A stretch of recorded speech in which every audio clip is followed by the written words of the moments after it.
ఏజెన్సీలో యేసు మహిమలు సమర్పించువారు క్రీస్తు పరిచర్య సంఘాలు. చూడనా దేని స్తోత్రం. పాపం పోవాలంటే, రక్షణ కావాలంటే దేవుడి స్తోత్రం. వేదికా మనసు మార్చుకో నీవికా, ఇక ఆలస్యం వేదికా మనసు మార్చుకో నీవికా. ఇది రక్షణ ప్రభు త్వరగా రా సమయం, ఇది రక్షణ.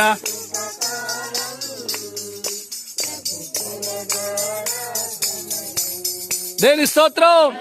దేవుని యొక్క లేఖనాన్ని ధ్యానం చేద్దాం. మత్తయి సువార్త 3వ అధ్యాయం 3 వచనాలు ధ్యానించాలని మనం వచ్చేస్తున్నాను. ఆ దినములందు బాప్తిసమిచ్చి యోహాను వచ్చి పరలోక రాజ్యము సమీపించి ఉన్నది, మారుమనసు పొందడని యూదయ అరణ్యములో ప్రకటించుచుండెను. ప్రభువు మార్గము సిద్ధపరచుడి, ఆయన త్రోవలు సరళము చేయుడి, అరణ్యములో కేకవేయు నొకని శబ్దము అని ప్రవక్తి అయిన యెషయా ద్వారా చెప్పబడినది. దేని స్తోత్రం. లేఖనాన్ని బట్టి బైబిల్ ఒక మాట, అరణ్యములో కేక. వీక్షించండి, అరణ్యం కనబడుతుంది ఇక్కడ.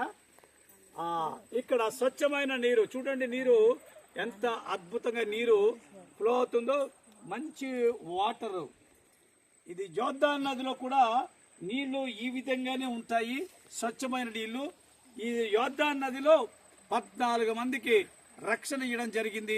దేవుడు యోర్దాను నది కూడా తీసుకెళ్లడం జరిగింది. అంత మాత్రమే కాదు, ఈరోజు ఇండియాలోని డీప్ ఫారెస్ట్ ఏరియా, ఆ యొక్క మరి ఏఎస్ఆర్ జిల్లా రాజమంగి మండలంలో అద్భుతమైన కార్యము దేవుడు ఈ దినాన్ని చేశారు. ఉపవాస కూటాలు జరిగాయి. 2 ఆత్మలు దేవుడు ఇచ్చారు. ఈ 2 ఆత్మలు దేవుని యొక్క సన్నిధానానికి ఒప్పచెప్తున్నాం. దేవుడు ఆ ఆత్మని బహుగా దీవించును గాక. వారి ఉద్యోగాన్ని దేవుడు దీవించును గాక. ఈమె యొక్క చదువును దేవుడు దీవించును గాక. ఇంకెవరైనా రక్షణ పొందిన వారు ఉంటే ప్రతి నెల తంటికొండలో రక్షణ పండుగలు జరుగుతున్నాయి. అక్కడికి వచ్చి రక్షణ పొందాలని మనం చేస్తున్నాను. మారు మనసు అంటే అర్థం ఏమిటంటే, పాత జీవితానికి చెడు అలవాట్లు విడిచిపెట్టుకొని యేసుక్రీస్తు సొంత రక్షకుడుకని నమ్మినట్లయితే అదే మారు మనసు. హల్లెలూయా.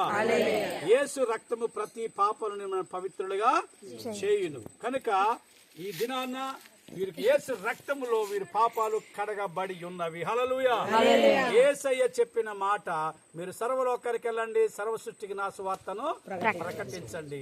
నమ్మి బాప్తిజం పొందిన వాడు రక్షింపబడను, నమ్మని వారికి శిక్ష. That is commandment of our Lord Jesus Christ. అంతే, ఆప్షన్ లేదు. ఆయన ఆజ్ఞ. ఎందుకంటే హీఈస్ ఎ క్రియేటర్, ఆయన సృష్టికర్త. ప్రపంచాన్ని సృష్టించిన వాడు, మానవులందరినీ సృష్టించిన వాడు. అందుకే మానవులందరికీ దేవుడు ఎందుకు అయ్యాడంటే, ఆయన సృష్టికర్త గనక ఆయన మరి అమెరికాలో నమ్ముకున్నారు. కమ్యూనిస్ట్ దేశాలైన చైనాలో ఇప్పుడు ఎక్కువైపోతున్నారు యేసుప్రభు నమ్ముకున్న వాళ్ళు. అలాగే ముస్లిం కంట్రీలో కూడా యేసుప్రభు నమ్ముకున్నవారు ఉన్నారు. అక్కడ త్యాగం చేస్తున్నారు. యేసు నమ్మున వాళ్ళకి చంపుతానంటే ఇంకా ముందుకెళ్ళిపోతున్నారు.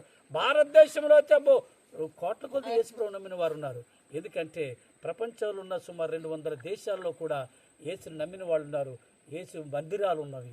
ఇది సత్యమని మీకు చెప్తున్నాను కనుక ఇది మత మార్పిడి కాదు, మనసు మార్పిడి. మీరు యేసుక్రీస్తు నమ్మండి, ఆయన కనబడతారు, ఆయన మాట్లాడతారు. దేవుడు ఈ యొక్క బాప్తిజ కార్యక్రమాన్ని సంపూర్తిగా దీవించును గాక. ప్రార్థన. ప్రేమగలైన కృపగల తండ్రి, ఈ సమయంలో ప్రభు బిడ్డలకి తండ్రి యొక్క మనకు పరిశుద్ధాత్మ నామములో బాప్తిజం ఇచ్చిన తండ్రి, ఈ బిడ్డలకు అభిషేకించండి, ఆరోగ్యాలు దయచేయండి, అభివృద్ధి చేయండి. వీక్షించిన వారందరూ కూడా మీరు దీవించండి నానా. ఈ దినాల్లో అనేక మంది యువకులు పాడైపోతున్నారు ప్రభా, పాపములో ఉంటున్నారు ప్రభా. ఆ పాపం నుంచి విడుదల రావాలంటే యవన రక్తం